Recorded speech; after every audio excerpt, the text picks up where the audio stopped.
Pleased to be talking with Mary Bub today, author of the newly released book, Letters to Betty, The Anatomy of One Woman's Grief. Thank you for being here with me today, Mary. Thank you for having me. I want to give a little introduction to you. I have had the honor to work with you since we've been working together on this book, and I have learned so much from you. I just think you're the coolest person. So I just want to read the bio so that people can get to know you a little bit. You are a grassroots activist, social innovator, author, photographer, and artist. You're the co-founder, past president, and an advisor of Wisconsin Rural Women's Initiative.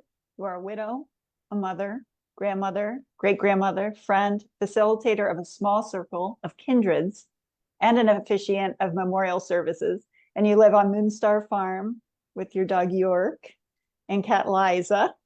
And you have a birthday coming up. Are we allowed to talk about your birthday? Yeah, sure. Yeah, and you're turning 81, I believe. I am. Which is amazing. And you wrote this book, and I love how it is phrased. It's the subtitle's The Anatomy of One Woman's Grief.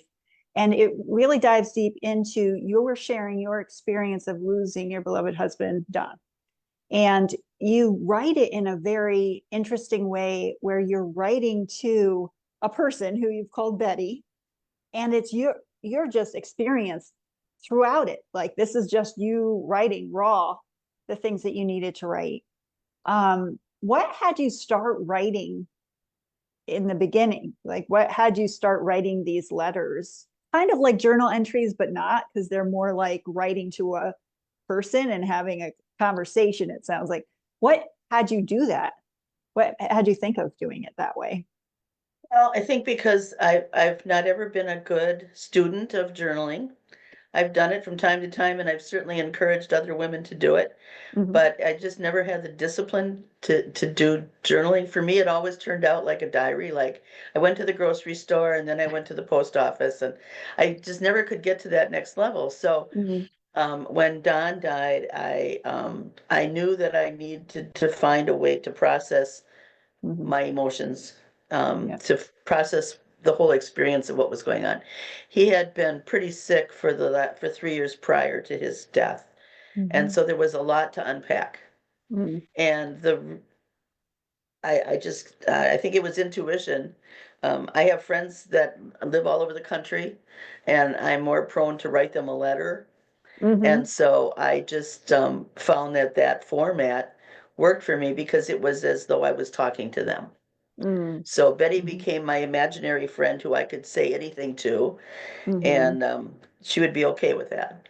So that's where and it was a discipline that I managed to keep up, because every day I would think, oh, I have to write to Betty. Yeah. Um, I'm and amazed so what, go ahead. Yep.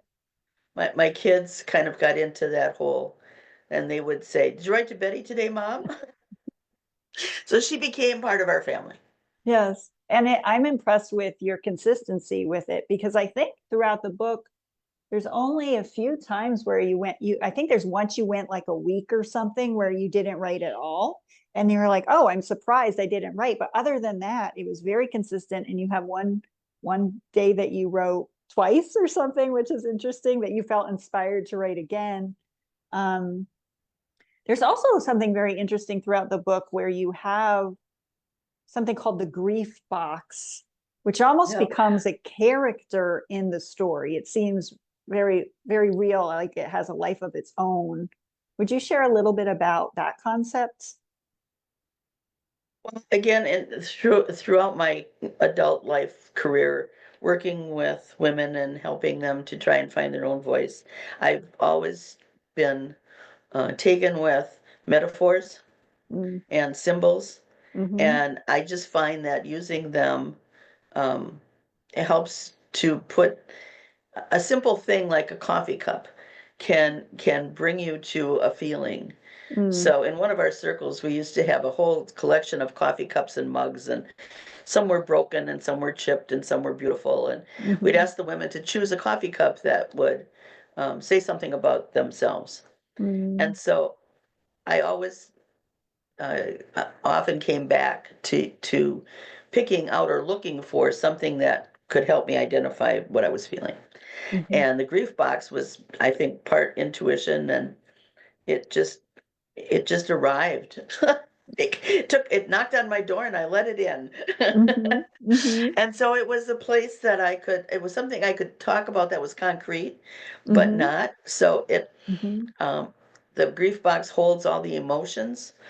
Mm-hmm. Um, and as we went through the process, um, it was easy for me to say, I put that in the grief box, or this is what I found in the grief box today. Mm-hmm. Seemed to be easier to explain myself that way than Mm-hmm. to try and just say, today I'm feeling. Mm-hmm. Yeah. So it was, and sometimes the grief box would fall off the shelf and then all the emotions would spill out everywhere. And I have to Mm-hmm. pick them all up. Mm-hmm. Sometimes I'd get mad at the grief box because I didn't want to deal with it anymore. Oh, Yeah, yeah, I don't want to deal with you. right. Um, so it was helpful, and it did kind of only in the middle of the writing did I realize that it had become kind of a character Mm, in the right, story. right. Yeah.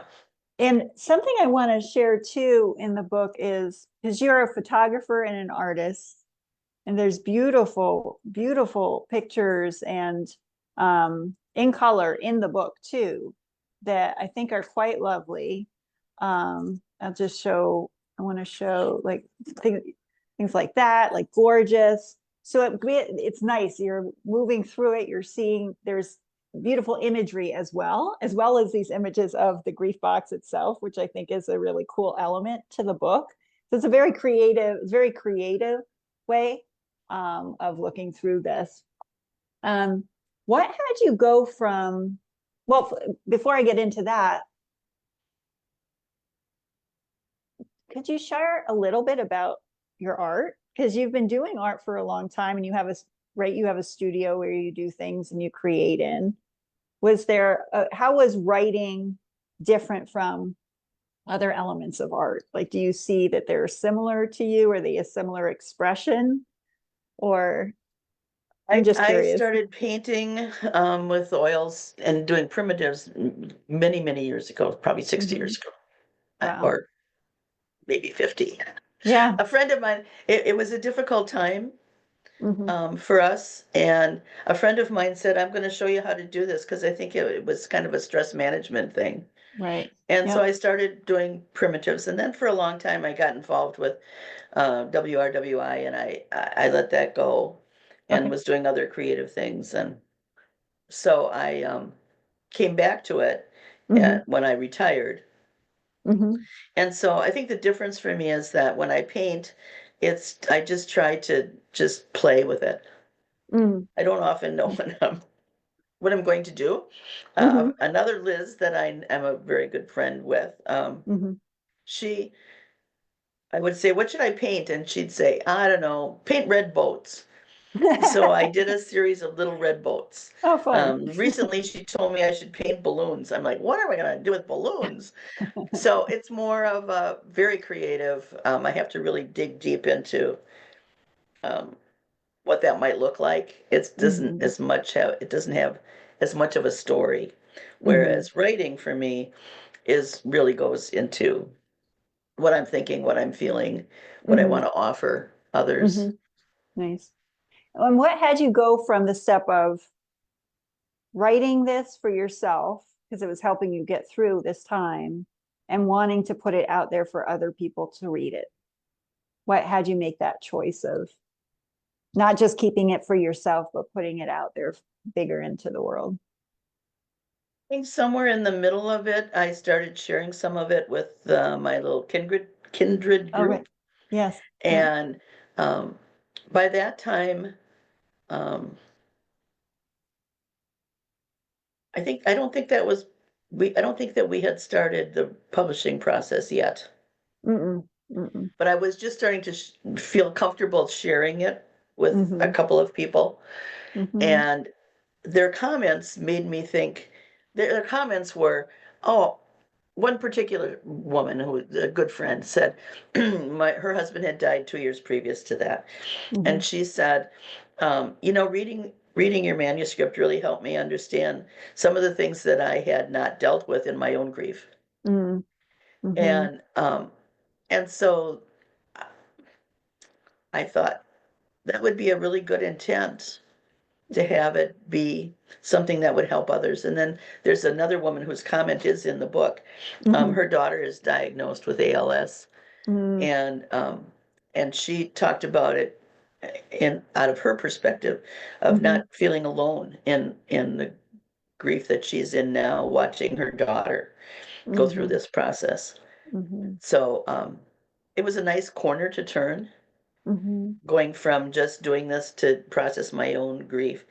It was a mhm, nice corner to turn to say, this can be purposeful and it can mhm, help somebody else. mhm. And so that became my stronger intention. Yeah. And I think a lot of people that are going through a grief process or loss, that it can feel very isolating and feel like they're separate from people. And this does read like it is a friend. Like it reads like it could be a companion to you, to know that somebody else is going through not exactly what you're going through, but a similar situation. So you can see some parallels and then maybe not feel so alone during that time, or like they're the only one going through something. Sometimes that can help to know that somebody else has a similar experience. What advice do you have for people that have lost a loved one, especially if it's somebody like their spouse, their husband? I think my best advice is to say that there are no two grief situations that are the same.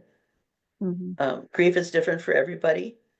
And Mm-hmm. so I would say, don't buy into there are step one, two, three, and four, because Right. everybody's step one, two, three, and four is going to be different. And it's Mm-hmm. okay. Mm-hmm. It's your own journey. And so much of it has to do with whatever that relationship was. Mm-hmm. When we were planning Don's memorial service, I told my daughters, I said, I want this to really be a celebration of his life, and I don't Mm. want it to be St. Donald, Mm. Right. because he was a human who was multifaceted. He Mm-hmm. had a big presence. I mean, he was a very quiet man, Mm-hmm. but even now, almost we're into our second year now. He he's just still very present in the way Mm-hmm. they talk about him and the things that he taught them. And so just know that there's many kinds of grief, and Mm-hmm. yours is yours, and you can own it, and it's Mm-hmm. okay. And Mm-hmm. don't try to fit into somebody else's shoes. Walk your own journey. Mm-hmm. Um, and I also think it's important to know that it's not just grief isn't just for somebody who's lost a person. Mm-hmm. There's so Mm-hmm. many kinds of loss in our life. Right. People lose their jobs, or they lose where they live, or they lose their Mm-hmm. financial well-being, or there's Mm-hmm. just so much loss. Mm-hmm. And so I guess find a friend like Benny and Betty and pour your Mm. heart out. It Yeah. helps. Yeah. That's Just great own it. advice. Yeah, that's great advice.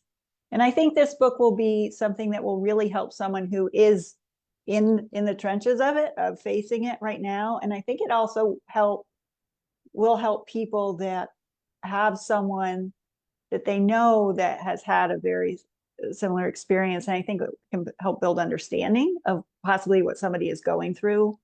Um, and we all go through this, right? We can't escape grief and loss, right? We tend in our society to pretend like it's not going to happen to us, but of course it's happening to us all the time, right? And so thank you so much for, I know this couldn't have been easy to write. I know that it helped you process things, but I know how hard it must have been to put pen to paper and be consistent and follow through.